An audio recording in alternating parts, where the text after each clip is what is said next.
Japanese people cannot write or read Chinese version of kanji. 皆さんこんにちは、ひろき先生です。Hey guys, welcome back to my channel, Hiroki Sensei for all Japanese learners.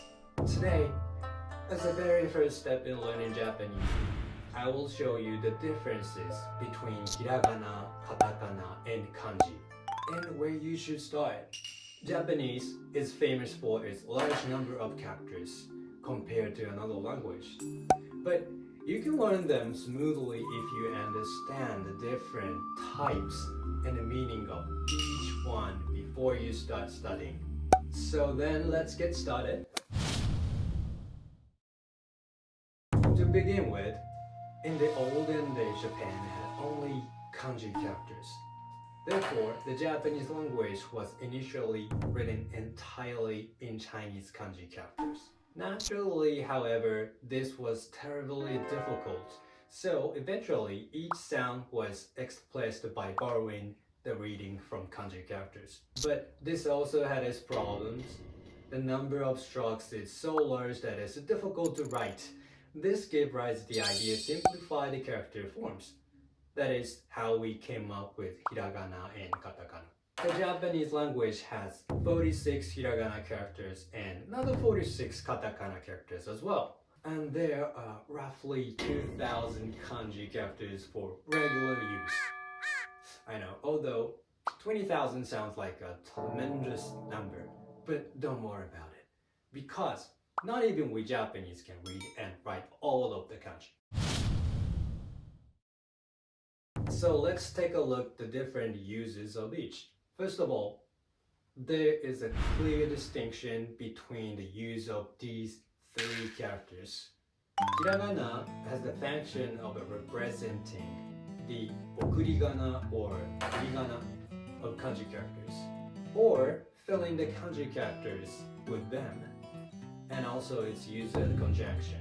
When you use it writing, if there is no kanji character spelling, hiragana should be used. Even if the word has kanji characters, use hiragana if the kanji characters are not included in the list of regular kanji characters, or if the word is difficult to write or read.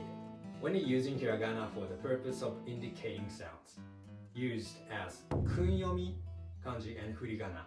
Katakana is used as represent foreign words. The Japanese language borrows many foreign words. Other than that, katakana has some of the functions to emphasize specific words in sentences as katakana, like Nippon, to weaken the meaning of words. When you see the words Nihongo shiken, it seems like a lot of words, but how about Nihongo testo? Wouldn't this give you the softer impression? Kanji. There are two main readings for kanji, onyomi and kunyomi. Onyomi is a reading based on the old Chinese pronunciation, and many of the meanings are not clear just by hearing them. Kunyomi is a Japanese reading of the meaning of the Chinese character, and many of the meanings can be understood just by hearing them. Onyomi, ka, sei. Kunyomi, hana, ao. Kanji characters come from China, so Chinese kanji used in China and Japan have different shapes and readings. I believe that most Japanese people cannot write or read Chinese version of kanji.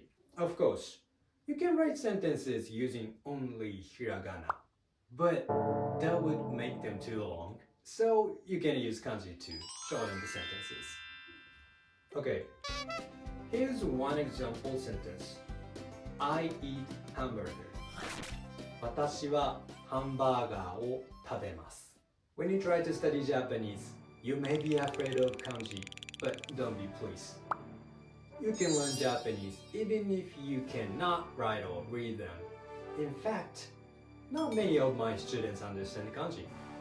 Try to learn read simple kanji first, and then learn to write them. 見てくれてありがとう。この動画がいいねと思ったら高評価とチャンネル登録よろしくお願いします。あと Twitter と Instagram のフォローもよろしく。それじゃあまた。